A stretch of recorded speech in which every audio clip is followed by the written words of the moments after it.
बिस्मिल्लाहिर्रहमानिर्रहीम। अस्सलाम वालेकुम। आज 23 अगस्त बरोज़ुम्मा हम बात करेंगे 2 अहम केसेस के हवाले से। चीफ़ इलेक्शन कमिश्नर और इलेक्शन कमीशन की जानिब से इलेक्शन कमिश्नर पंजाब के ख़िलाफ़ मिसकंडक्ट की बुनियाद पर कार्रवाई की इतलात सामने आई हैं। मीडिया से मुतल्लिक ये इतलात हैं और उसमें जो इल्ज़ामात आयद किए गए हैं, 2 बड़े इल्ज़ामात हैं और इलेक्शन 2024 की साख को नुकसान पहुँचाने का भी उसमें एक इल्ज़ाम है। मुबैना तौर पर उसकी तफसील मैं आपके साथ शेयर करूँगा। सबसे पहले मैं आपको बताता चलूँ कि पाकिस्तान तहरीक इंसाफ के रहनुमा और MPA जो पाकिस्तान तहरीक इंसाफ के सदर हैं लाहौर से, उनको आज कल गिरफ़्तार किया गया था। कल पाकिस्तान तहरीक इंसाफ के जलसे से मुतल्लिक जो इस्लामाबाद में जलसा होना था और ठोकर न्याज़ बेग पर पाकिस्तान तहरीक इंसाफ का जो काफ़िला है जो लाहौर से जाना था वो वहाँ पर जमा हो रहा था और पाकिस्तान तहरीक इंसाफ के लाहौर के जो सदर हैं इम्तियाज़ शेख, वो वहाँ पर मौजूद थे कि उनको गिरफ़्तार कर लिया गया था। इमरान खान की गिरफ़्तारी के वक्त पुलिस के साथ लड़ाई झगड़े का मुकदमा था और उसमें जब 9 मई का पाकिस्तान तहरीक इंसाफ के ख़िलाफ़ और पाकिस्तान तहरीक इंसाफ के लोगों के ख़िलाफ़ जो मुकदमात थे 9 मई के, उस वक्त का एक मुकदमा था, उसमें गिरफ़्तार कल किया है। 9 मई के मुकदमे में कल 22 अगस्त 2024 को गिरफ़्तार किया है, 1.25 साल के बाद। तफ्तीशी अफसर की जानिब से इंसदाद दहशतगर्दी अदालत को बताया गया कि मुलज़म के जिस्मानी रिमांड की इस्तदा है और मौक़िफ़ अपनाया गया कि मुलज़म से डंडे, सोटे और मोबाइल बरामद करना है। मुलज़म के वकील ने जिस्मानी रिमांड की इस्तदा की मुखालफत की और मौक़िफ़ अख्तियार किया कि पुलिस ने एक MPA की, एक elected member of provincial assembly की तज़लील की है और झूठे मुकदमे में गिरफ़्तार किया है। फ़रीक़ैन के दलाइल सुनने के बाद जज इरफान हैदर ने शेख इम्तियाज़ की जिस्मानी रिमांड की दरख्वास्त पर फ़ैसला महफूज किया। बाद अज़ां अदालत ने एक साथ एक दिन का भी नहीं, 2 दिन का भी नहीं, 3 दिन का भी नहीं, एक साथ 10 रोज़ का जिस्मानी रिमांड दे दिया है।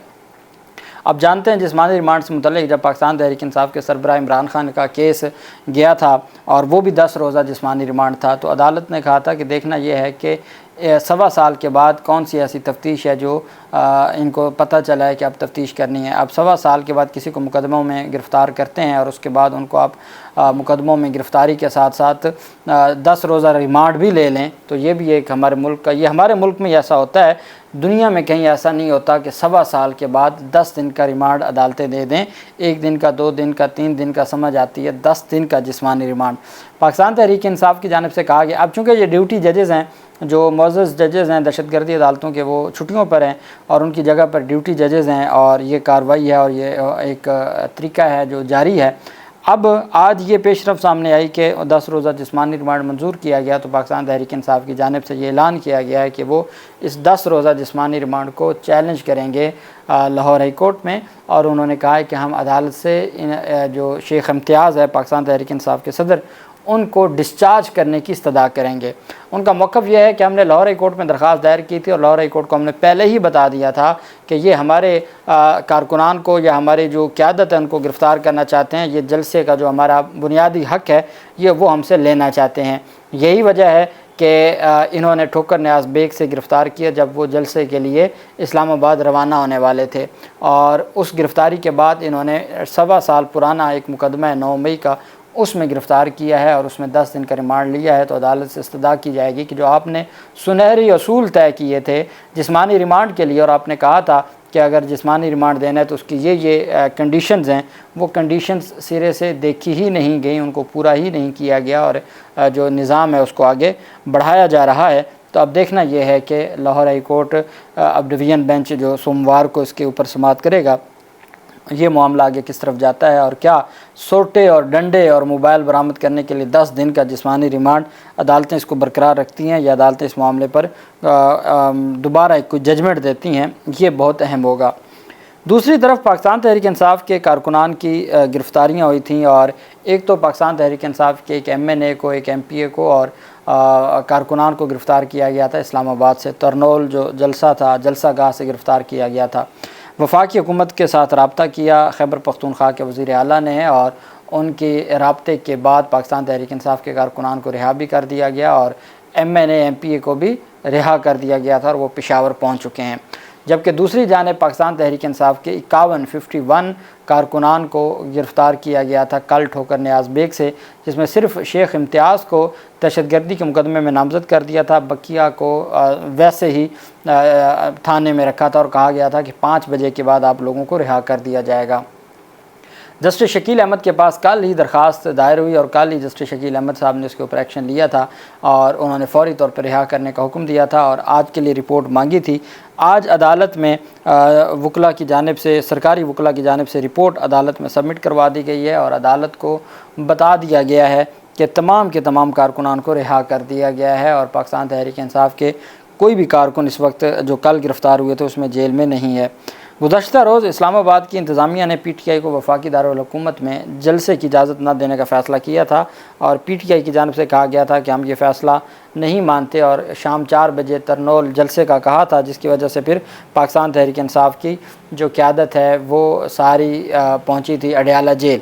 अच्छा, अब एक और बात मैं आपको बता दूँ, हमारे लोग बात दुरुस्त नहीं बताते, डंडी मारते हैं। ये जो कहा जा रहा है कि 8 बजे या 8:30 बजे बैरिस्टर गौहर अली ख़ान या आज़म सवाती वो किस तरीके से अडयाला जेल पहुँचे, कल अडयाला जेल में 9 मई के जो 14 मुकदमात रावलपिंडी के हैं उसके ऊपर समाअत थी और आज़म सवाती उसमें मुलज़िम है। तो जो लोअर कोर्ट्स हैं, हाई कोर्ट्स का टाइम होता है 9 बजे का, सुप्रीम कोर्ट का टाइम होता है 9 बजे का, जो छोटी अदालतें हैं गर्मियों में उनका टाइम होता है 8 बजे का। इसी तरह जब अडयाला जेल में समाअत होती है या यहाँ कोर्ट लखपत जेल में होता है तो वहाँ उनको बुलाया 8 बजे जाता है, 8 बजे ही पेश होना होता है। तो इस वजह से जो ये कहा जा रहा था कि इतना सुबह क्यों गए और इस सुबह जाने के पीछे क्या बात है और क्या साजिशें निकाली जा रही थी, तो ये जो सुबह सुबह जाना होता है वो चूँकि वहाँ पर समाअत है और जज साहिबान सुबह सुबह पहुँच जाते हैं और जज साहिबान पहले जेल ट्रायल के बाद फिर वापस आके अपनी अदालत में बाकी केसेस को देखते हैं, तो ये भी एक रीज़न है। और आज तो खैर पाकिस्तान तहरीक इंसाफ के सरबराह ने वाज़े कर दिया कि उन्हीं की डायरेक्शन पर ये जो जलसा है वो उसको मुलतवी किया गया है। अच्छा, पाकिस्तान तहरीक इंसाफ के सरबराह इमरान ख़ान और पाकिस्तान तहरीक इंसाफ के जो क़यादत की जानिब से जलसा मुलतवी होने के बावजूद पाकिस्तान तहरीक इंसाफ के 51 कारकुनान को गिरफ़्तार किया गया था। उसकी बाबत assistant advocate general Punjab Farrukh Lodhi साहब ने लाहौर हाई कोर्ट के जस्टिस शकील अहमद की अदालत में पेश होकर रिपोर्ट जमा करवाई है कि कल जिन 51 को गिरफ़्तार किया गया था तमाम 51 को रिहा कर दिया है। दरख्वास्त गुजार की जानिब से मौक़िफ़ अपनाया गया कि पुलिस ने जलसे के लिए इस्लामाबाद जाते हुए तमाम अफराद को हिरासत में लिया। गिरफ़्तार अफराद के ख़िलाफ़ कोई मुकदमा है और ना ही कारकुनान पुलिस को किसी और मुकदमा में मतलूब हैं। दरख्वास्त गुजार की जानिब से तमाम कारकुनान की गिरफ़्तारी को गैर कानूनी करार देने की इस्तदा की गई थी। आज assistant advocate general Punjab Farrukh Lodhi की अदालत में रिपोर्ट के बाद अदालत ने दरख्वास्त को निपटा दिया है। तो ये दरख्वास्त थी बाज़याबी की, उसमें बता दिया है कि तमाम लोगों को रिहा कर दिया और वो अपने घरों को पहुंच चुके हैं और इस वजह से जो बाज़याबी की दरख्वास्त है और एक पाकिस्तान तहरीक इंसाफ के जो इम्तियाज़ शेख हैं वो दहशतगर्दी के मुकदमे में वो मतलूब थे और उनको मुतल्लिका अदालत में रिमांड के लिए पेश कर दिया है। तो उनकी हद तक वो मामला अदालत देखेगी। हाँ, उस जिस्मानी रिमांड को अगर लाहौर हाई कोर्ट में चैलेंज किया जाएगा तो लाहौर हाई कोर्ट फिर उसको देख लेगी। मीडिया रिपोर्ट्स के मुताबिक सूबाई इलेक्शन कमिश्नर पंजाब एजाज़ अनवर चौहान पर मिसकंडक्ट के इल्ज़ाम पर इंक्वायरी शुरू कर दी गई है। सूबाई इलेक्शन कमिश्नर पंजाब, आप जानते हैं कि वो पहले उनको मुअत्तल किया हुआ था और हाल ही में उनको बहाल किया गया था।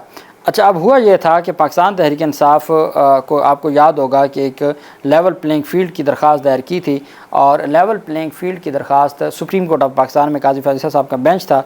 उस वक्त जो सईद गुल साहब थे, इलेक्शन कमिश्नर पंजाब थे सईद गुल, उनकी जानिब से एक ख़त लिखा गया था और उन्होंने उस ख़त में कहा था, और वो इलेक्शन कमीशन को भी ख़त लिखा गया था, IG और चीफ सेक्रेटरी को भी लिखा गया था, और जिसमें कहा गया था कि जो रिटर्निंग अफसरान हैं उनके दफातर में ये सारा कुछ हो रहा है और रिटर्निंग अफसरान के हवाले से भी और पाकिस्तान तहरीक इंसाफ के उम्मीदवारों से जो कागजात नामजदगी और बैलेट पेपर्स छीनने के वाक़यात से मुतल्लिक उन्होंने ये तफसील अदालत को बताई थी, इलेक्शन कमीशन को बताई थी। पाकिस्तान तहरीक इंसाफ ने उसी ख़त को उठा के लतीफ़ खो साहब को याद होगा काजी फाजिल साहब के सामने बार बार वो ख़त पढ़ना चाहते थे और ख़त नहीं पढ़ने दिया जा रहा था, और आखिर में फिर मंदो खेल साहब जज थे, उन्होंने ख़त पढ़ने का इजाज़त दी थी, जिसकी बुनियाद पर फिर कोई कार्रवाई छोटी मोटी हुई थी। उनको 18 जनवरी को हटा दिया गया था, इलेक्शन से 2 हफ्ते पहले उनको हटा दिया गया और सईद गुल को, और उनकी जगह पर बलूचिस्तान में, जो पहले ये सिंध में थे फिर बलूचिस्तान में थे और फिर इनको पंजाब में एजाज़ चौहान साहब को इलेक्शन कमिश्नर पंजाब तैनात किया गया था जनवरी में।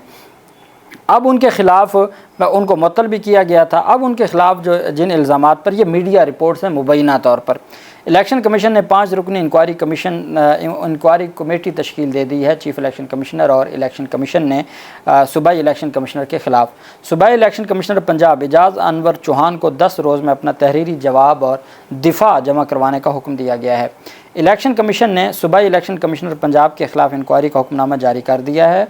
मीडिया रिपोर्ट्स के मुताबिक हुक्मनामा में कहा गया है कि इलेक्शन ऑफिसर खुशाब उसामा अहमद अली के बैरून मुल्क रवानगी को सूबाई इलेक्शन कमिश्नर ने छुपाया, कि जो खुशाब के इलेक्शन कमिश्नर थे वो बैरून मुल्क गए और उन सिर्फ इलेक्शन कमिश्नर पंजाब को पता था, लेकिन उन्होंने जो आला हुकाम है उनको ना बताया, उसको छुपाया।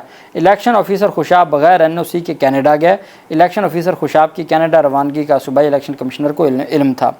आम इंतखाबात से पहले इलेक्शन ऑफिसर बैरून मुल्क जाए, जो सूबाई इलेक्शन कमिश्नर की कोताही ज़ाहिर करता है। उसके बाद उसामा अहमद अली की हज पर रवानगी से मुतल्लिक NOC की दरख्वास्त को 22 दिन क्यों रोका गया? बज़ाहिर सूबाई इलेक्शन कमिश्नर पंजाब एजाज़ अनवर चौहान ने सुपरवाइजरी किरदार में दिलचस्पी नहीं दिखाई।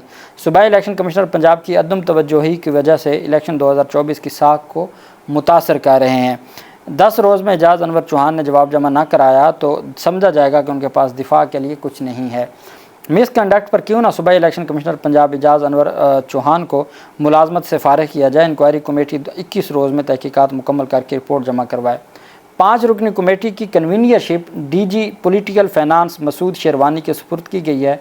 ग्रेड 20 के सूबाई इलेक्शन कमिश्नर पंजाब एजाज़ अनवर चौहान का नाम नेशनल मैनेजमेंट कोर्स में भी शामिल है। इस्टेब्लिशमेंट रूल्स के मुताबिक मिसकंडक्ट या तहकीकात के दौरान NMC के लिए ऑफिसर की नामजदगी नहीं हो सकती। इंक्वायरी कमेटी बनाए जाने के बावजूद एजाज़ अनवर चौहान का, ये मीडिया रिपोर्ट्स हैं कि उनका नाम NMC में शामिल किया गया। इलेक्शन कमीशन ने सूबाई इलेक्शन कमिश्नर पंजाब को मुअत्तल करने के बाद उनको बहाल भी किया था और अब उनके ख़िलाफ़ मिसकंडक्ट के इल्ज़ाम पर इंक्वायरी शुरू कर दी गई है। ये अभी तक ऑफिशियल कोई इस तरह का ऑर्डर इलेक्शन कमीशन का सामने नहीं आया, लेकिन ये मीडिया रिपोर्ट्स हैं। चूँकि आप जानते हैं कि अक्सर औक़ात इलेक्शन कमीशन की जो ज़राए से ही मीडिया को ख़बरें दी जाती हैं और मीडिया वो फिर आगे उसको लेके चलता है। तो अब देखना यह है कि ये इंक्वायरी वाकई आगे बढ़ती है और कोई कार्रवाई होती है या नहीं होती। जो भी तफसील होगी मैं आपके साथ शेयर करता रहूँगा। अल्लाह पाक पाकिस्तान का हमें नासिर हो। बहुत शुक्रिया। अल्लाह हाफ़िज़। पाकिस्तान ज़िंदाबाद।